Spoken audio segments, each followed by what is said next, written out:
မင်္ဂလာပါရှင်ဒီတစ်ခါမစ်ဆိုရကိုမျှဝေပေးပါကတော့လာအော်နိုင်ငံရဲ့ရှေးဟောင်းမြို့တော်တနည်းအားဖြင့် UNESCO က World Heritage Site ဆိုပြီးမှသတ်မှတ်ထားကြတဲ့မြို့တော်ဒီမြို့တော်ကိုကျွန်တော်တို့သွားရလဲပါခဲ့စဉ်ကဆိုလို့ရှိရင်မေးခေါင်မြင့်ပေါ်မှာစစ်လေကလေးတွေနဲ့လိတ်လေပြီးမှ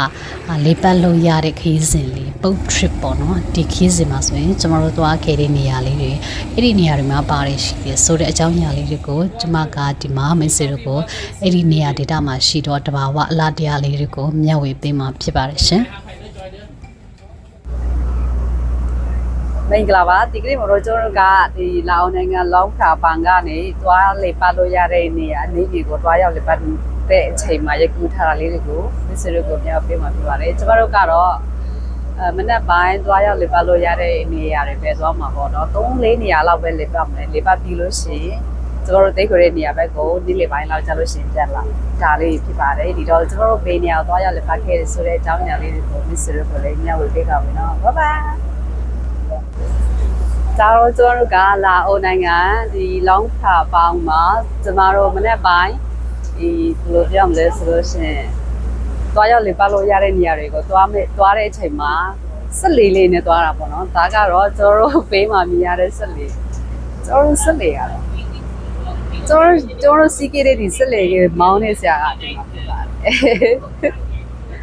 ဒီကတော့နည်းနည်းများတာပေါ့နော်အယောက်20လောက်ရှိပါတယ်ရှင်ဒီဘက်ကဆက်လေးလည်းအရန်လာတယ်ရှေ့ကနေပြဖို့မယ်နော်ဒီဆက်လေးတွေဆိုလို့ရှိရင်ဒီခီးသွားတွေကိုလိုက်လံပြသပေးတဲ့ခါကြလို့ရှိရင်အသုံးပြုတဲ့ခီးသွားဆက်လေးလေးလို့ဆိုရမှာပေါ့နော်ပြီးတော့တရားဆိုရှင်မနေ့ပိုင်းကျမတို့မနေ့ပိုင်း9:00 နာရီမှာထွက်ခဲ့တယ်ဆိုပေမဲ့လည်းဒေတာခိုင်တွေစိုက်ပျိုးထားတဲ့ဟင်းတီဟင်းရွက်ချန်လေးတွေကိုဆိုရှင်မိကနာတစ်လျှောက်မှာမြင်ခဲ့တယ်ဒါတွေကတော့ကျမတို့လာနိုင်ငံ Long Pra ဘန်ကိုတွားရောက်လဲပါခဲ့စဉ်ကားတွေboat trips ဆိုတဲ့ဆက်လေးလေးနဲ့တွားရောက်လဲပါရင်းနေမြင်ခဲ့တာလေးတွေပေါ့နော်ပြီးတော့တချို့နေရာတွေမှာဆိုရင်ဆက်လေးတွေအများကြီးတန်းစီပြီးမှရထားတဲ့ခါကျတော့ဘာများဖြစ်တာလဲပေါ့ခါကျတော့ဒီနေရာမှာဆိုရင်စီတွေဖြစ်ရတဲ့နေရာဖြစ်တယ်လို့လေတီးရပြန်ရောအဲ့လိုမျိုးတွေပေါ့နော်ဒီနားမှာဆိုလို့ရှိရင်ဆက်လေအသေးအကြီးချိုးစွန်တင်ဘောကြီးတွေပါဒီလိုမျိုးစိုက်ကတ်ထားတာကိုမြင်ခဲ့ပါတယ်ဒါတွေဆိုလို့ရှိရင်လည်းသူတို့ပြည်တွင်းသုံးတင်ဘောတွေပေါ့နော်ပြီးတော့ကျမတို့တွားရင်နဲ့ပြင်ခဲ့တာတချို့နေရာတွေမှာတော်တော်လေးလှတယ်တောင်တန်းတွေလည်းတော်တော်လေးဟိုမှာစိမ့်စိမ့်ဆူဆူလေးနေပြီးတော့ဒီမဲခေါင်မြစ်ကို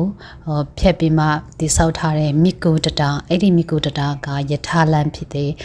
လာအော်နိုင်ငံကနေတရုတ်နိုင်ငံကိုတွားတဲ့လန်ချမ်းယထာဖြတ်မောင်းသွားတဲ့တတာဖြစ်တယ်လို့လည်းသိရပါတယ်ရှင်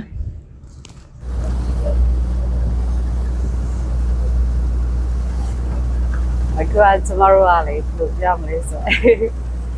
လာအောက်ကနေတရုတ်ကိုသွားတဲ့တတာပေါ့အဲ့ဒါအောက်ကနေမစိတ်ဒါကအဲ့ဒီတတာအကြီးကိုအနီးကပ်မြင်ရတဲ့မြင်ကွင်းပေါ့နော်အဲ့ဒီတတာကိုဒါအောက်ကနေကျမတို့စီးကေးတဲ့စစ်လေဖြတ်မောင်းသွားတဲ့ချိန်မှာရိုက်ကူးထားတာလေးတွေကိုညဝေထားတာဖြစ်ပါတယ်ရှင်းတယ်ဟိုးအားရပါရပဲဒါတိုင်နေဆိုလို့ရှိရင်လည်းမစိတ်အကြီးကြီးပဲရေးရေးဆွတ်ဆွတ်တယ်ဟွာလေး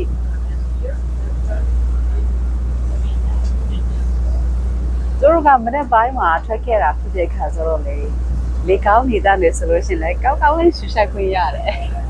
မစိတ်ဒီထွက်တာတဲ့ဒီမှာတရားကြီးမြင်ရတာလဲတော်တော်လေးဟိုပြောမှုစိတ်ရမ်းပြောရပါပြောရှင်ရတယ်ပါကျွန်တော်ကတော့မနေ့ပိုင်းပဲသွားလေမှာပေါ့နော်ဒီလိုရှင်ညနေပိုင်းဆိုလို့ရှင်တော့ပြန်ခဲ့ကျိုးဆိုလို့ရှင်တော့တနေ့ကိုသွားတာမနေ့9:00 နာရီကနေည6:00 နာရီဖြစ်ခီးစဉ်ရှိရပေါ့နော်ဒီခီးစဉ်မှာတို့ကလည်းကျွန်တော်တို့ကဟိုဟာမနေ့ပိုင်းအရှိဟိုဟာလေးဘလို့ပြောရမလဲဆိုလို့ရှင်မနေ့ပိုင်းခီးစဉ်ကိုပဲလက်မှတ်ဝေးယူပြီးမှနေ့လယ်ပိုင်းဆိုလို့ရှင်တော့ကျွန်တော်တို့ကလတ်တွက်ကနေကျွန်တော်တို့နေတဲ့နေရာဘက်ကိုပြန်သွားမှာဒါမျိုးရှိရပေါ့နော်ဒီမှာဆိုလို့ရှင်ခီးသွားလုပ်ငန်းနဲ့ပတ်သက်ပြီးအရန်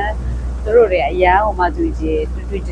လောက်လာတဲ့အခါကျတော့သူတို့ဆီကနေလေးလာဒီမှာသိခွင့်ရတဲ့အကြောင်းအရာတွေလည်းအများကြီးရှိတယ်အဲ့တော့ဝိဆိုရကိုကျွန်မကတတ်နိုင်တဲ့များစူးစမ်းပြီး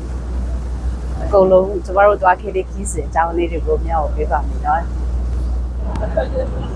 ဒါကလေသူတို့ပြောတာ အကျဉ်းသားတွေကိုထားတဲ့နေရာလို့ပြောပါတော့ဒီနေရာနာစိုက်ခင်းနေပါတယ်လို့ရှင်အဲ့မှာဆိုလို့ရှင်သူကစိုက်ခင်းနေပါတယ်ဆိုလို့ရှင်အကျဉ်းသားတွေကိုလည်းအဲ့ဒီဟိုဟာလေစိုက်ခင်းနေပါတယ်နဲ့ပတ်သက်ပြီးမှသူတို့လည်းလောက်ခိုင်းတာလည်းရှိမှာပေါ့နော်တော့ပဲမဲ့လေသူတို့အစိုးရကဒီကေတို့သူတို့ဒီအကျဉ်းသားတွေကိုဆိုလို့ရှင်လည်းကောင်းကောင်းမွန်ဒီကေတို့ထိမ့်သိမ်းထားတာလေးကိုမြင်ရတဲ့အခါကျတော့အရန်ကိုမှသူတို့အတွက်လည်းအယောင်ကုန်မြည်ပါတယ်တဲ့အစိုးရအကောင်းဆိုပြီးမှလည်းပေါ့နော်ဒါကတော့သူတို့ပြောတဲ့ဒီအကျဉ်းစခန်းရှိတဲ့နေရာဖြစ်တယ်လို့သိရပါတယ်ရှင်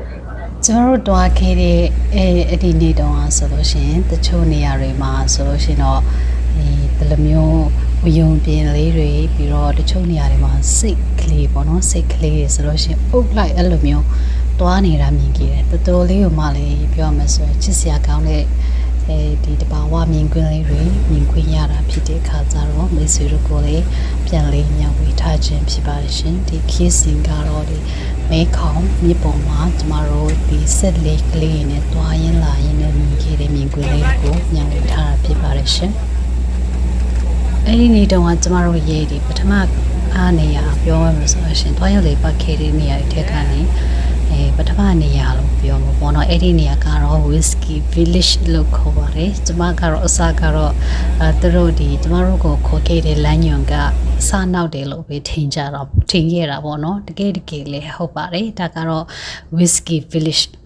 Long Pra ဘောင်မှာရှိတဲ့လာအိုနိုင်ငံလောင်ဖရာဘန်ကာဒီ Whiskey Village ဆိုတဲ့နေရာဖြစ်ပါတယ်ဒီနေရာကိုကျွန်တော်တို့တွားရောက်လေပတ်တဲ့အခါကျတော့တို့ကဒီ data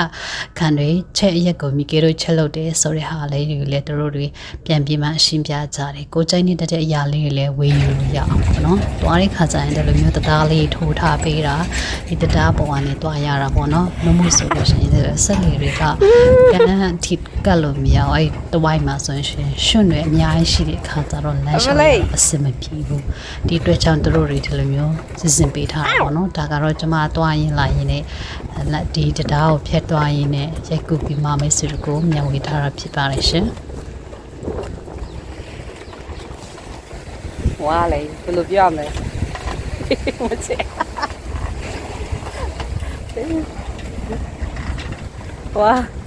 ဝါရင်းရောဒုတ်ရရောတစ်သားရရောအဲ့လိုမျိုးနဲ့ခင်းပြီးမှလောက်ထားတာပေါ့နော် I feeling are so cool Whiskey Village ရောက်တဲ့ခါကျတော့ဒီလမ်းညွန်ကကျမတို့ကိုပြပြတာပေါ့နော်အကုန်လုံးကိုတနေရာတိုင်းမှာသစုတစီတွေထိုင်စေပြီးမှwith တို့ရဲ့ဒီချက်အရက်မီကီတို့ချက်တယ်ဆိုတဲ့အကြောင်းအရာလေးတွေကိုသူကရှင်းပြခဲ့တယ်ဒီမှာဆိုလို့ရှိရင်ချက်တဲ့သူကတော့ဒီအင်္ဂလိပ်စကားနဲ့သူကရှင်းပြဖို့အတွက်အဆင်မပြေတဲ့အခါကျတော့ကျမတို့ရဲ့လမ်းညွန်ကကူညီပြီးမှသူကရှင်းပြပေးတာပေါ့နော်ဒါမျိုးတွေကိုဒီလိုမျိုးချက်တယ်တချို့ဆိုလို့ရှိရင်စိတ်တွေလည်းပါတယ်ကိုကျင်းနေတဲ့တာလေးကိုဝေယူလို့ရအောင်လဲသူတို့စိတ်နှုန်းလေးတွေလည်းပြောပြပေးတယ်ဒါမျိုးရှိပါတယ်ရှင်တမ်ကြက်ဒါကတော့တို့ဒီဒေတာခံတွေတို့ချက်ထားတယ်ပြောမလို့ဆိုလို့ရှိရင်ဝိုင်လိုပုံစံလေးပေါ့နော်ဆိုတော့ဆန်နေနဲ့ချက်ထားတယ်ဟိုသူကတချို့ကတော့ whisky လို့ပြောသူရဲ့ဒီ alcohol level က50ရာခိုင်နှုန်းရှိတယ်လို့ပြောပါတယ်ကျွန်တော်ကတော့နည်းနည်းပဲတောက်ကြည့်ပြီးမှပြန်ပြီးမှပါရတာရှိလေးဆိုပြကြပါမယ်နော်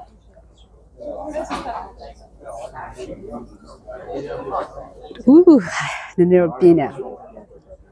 ဒီတော့အရန်ဟိုပြောမယ်ဆိုလို့ရှိရင်အများတောက်လို့ရှင်တော့မူးတာပေါ့နော်အဲဒါကျွန်မကတော့နည်းနည်းပဲတောက်ပြီးမှလေးစရုပ်ကိုပါရတာရှိဆိုတဲ့ဟာပြပြတာဖြစ်ပါတယ်ရှင်ဒီမှာပထမကျွန်တော်တို့မြည်ကြည့်တဲ့အရသာကတော့ချိုလေးပေါ့နော်အဲ့အနီရောင်ရတာချိုလေးအခုဒါဒုတိယအကြိမ်မှာဆိုလို့ရှိရင်ကျွန်တော်တို့ကအဖြူရောင်ချက်ရက်ကိုပြင်မှတောက်ကြည့်အောင်ဒါချီယာဆိုလို့ရှိရင်ဒါတမ်ကြော့လို့ခေါ်တာပေါ့နော်လာအိုစကားနဲ့ဆိုတော့ချီယာဆိုတမ်ကြော့ဆိုပြီးမှတရားနဲ့တယောက်နဲ့တယောက်အဲ့လိုမျိုးခွက်တောက်ပြီးမှဟိုကအတူတူတောက်ကြတာဖြစ်ပါတယ်ရှင်ကဲမချိခက်ကလည်းတသိလေးချစ်စရာလေးโอเคဒုတိယမြည်ကြည့်တဲ့တရားက နည်းနည်းချင်းလေးဖြစ်တာပေါ့နော်သူ့မှာအရသာတော့ရှိပါတယ်ရှင် Whiskey Village မှာဆိုရင်သူကဒေတာခန့်တွေရလောက်တဲ့ handmade တွေလေဝယ်ယူအားပေးလို့ရတယ်ဒါမျိုးရှိရပါတော့ပြန်လဲကျမတို့ကနောက်တနေရာသွားဖို့အတွက်ကျမတို့စစ်လေးစီပြန်သွားတယ်ဆွမ်းနာကကျမတို့သွားခဲ့တဲ့အဲ့ဒီတရားလေးပေါ့နော်သူတို့ခင်းထားပေးတဲ့တရားလေးအတိုင်းပဲပြန်သွားပြီးမှကျမတို့စစ်လေးစီပြန်လာတယ်ပြီးလို့ရှင်နောက်တနေရာသွားဖို့အတွက်ပြင်ဆင်တယ်တရားရဆိုလို့ရှင်လာအောင်နိုင်ငံ Long Phra Bang ကနေတွားလို့ရတယ်မိခေါင်မြေပုံမှာကျမတို့စစ်လေးနဲ့အလေပတ်သွားရင်းနဲ့မြင်ခဲ့တာလေးကိုမျှဝေထားတာဖြစ်ပါတယ်ရှင်ဒါတော့ကျမတို့သွားရတဲ့မြင်ခဲ့တဲ့ဒီကဏ္ဍမှာရှိတဲ့မြစ်ကြောက်တောင်လေးပေါ့နော်အဲ့ကြောက်တောင်ရဲ့အောက်မှာဆိုလို့ရှိရင်ရွာတွေရှိရအဲ့ဒီရွာရဲ့ဟိုဘက်မှာဆိုရှင်သူကအဖွဲလက်အဲ့လိုမျိုးလက်နဲ့ရွှေကျင်ကြတာပေါ့နော်ကျမတို့ကတော့သွားရင်းလာရင်းနဲ့တွေ့တဲ့ခါဆိုတော့တပုတ်လေးဗီဒီယိုလေးရပ်ပြီးမှမရောက်ထားတာဖြစ်ပါတယ်ဒီညာနားမှာဆိုလို့ရှိရင်တော့ဖေးလာတယ်ကြောက်တုံဆိုမြည်ပဲခဲဟိုအခုနောက်တနေရာသွားမယ့်နေရာကတော့ဖျားရှိတဲ့လိုင်းကူကိုသွားရလဲပါမှာဖြစ်ပါတယ်ရှင်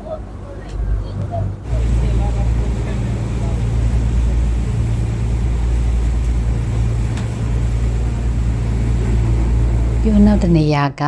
Park Oak Cave ဆိုတဲ့လိုင်းကူပေါ့နော်လိုင်းကူကြီးတွင်းထဲမှာဆိုရင်ဘာတွေရှိလဲဆိုရင်ဗုဒ္ဓဖရာပေါင်း4000ကျော်လောက်ရှိတယ်လို့သိရပါတယ်ဒီတော့တော်တော်လေးဖရာတွေလည်းအတော်ကလေးတပ်ပေတယ်သူတို့ရဲ့တကြံကာလတွေမှာဆိုလို့ရှိရင်ဒီမှာလာရောက်ပြီးမှဆူတောင်းတွေများတယ်လို့လည်းသိရပါတယ်ရှင်ဒါကတော့ကျမတို့ဒီဘယ်လိုပြမလဲဆိုကိုထဲမှာဖျားတယ်အများကြီးထားတဲ့နေရာကိုကျွန်တော်တို့တော့ရောက်လေပါကစ်စီမှာရိုက်ကူးထားတာဖြစ်ပါတယ်ဒီဘက်မှာဆိုဖျားတယ်ပေါ့နော်အများကြီးပဲချိုးကတော့ဒီအောက်နားမှာလည်းပြပေးမယ်နော်ဒီဘက်လမ်းကြောင်းကနေသွားပြီးမှဟိုဘက်ကိုလမ်းလျှောက်ထွက်မယ်ဆိုလို့ရှင်လည်းရတယ်အဲ့လိုမျိုးပေါ့နော်ဒါကတော့ဒီလာအိုနိုင်ငံကကျမတို့လာရောက်လက်ပတ်တာ Long Phra Bang ဆိုတဲ့နေရာကနေလာရောက်လက်ပတ်တဲ့နေရာဖြစ်ပါတယ်ရှင်ဒါတော့ဖျားရအများကြီးထားတဲ့ကူမှာကျမတို့သွားရတဲ့ဘာဖြစ်စင်လဲကူထားတာလေးဖြစ်ပါဖျားတယ်ဗုဒ္ဓဖျားတယ်ဟိုလေတပ်ပေတွေပြောမှာပေါ့နော်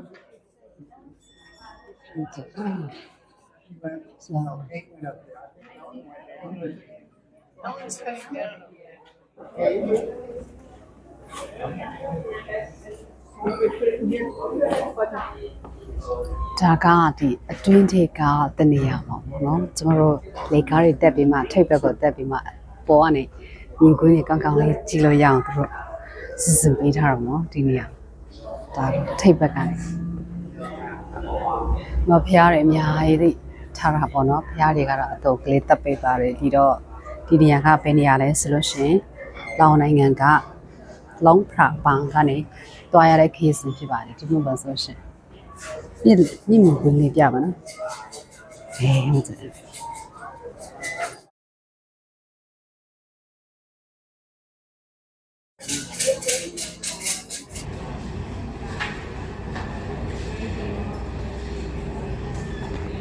ဒီကလာလာနေစင်ရပါမလေး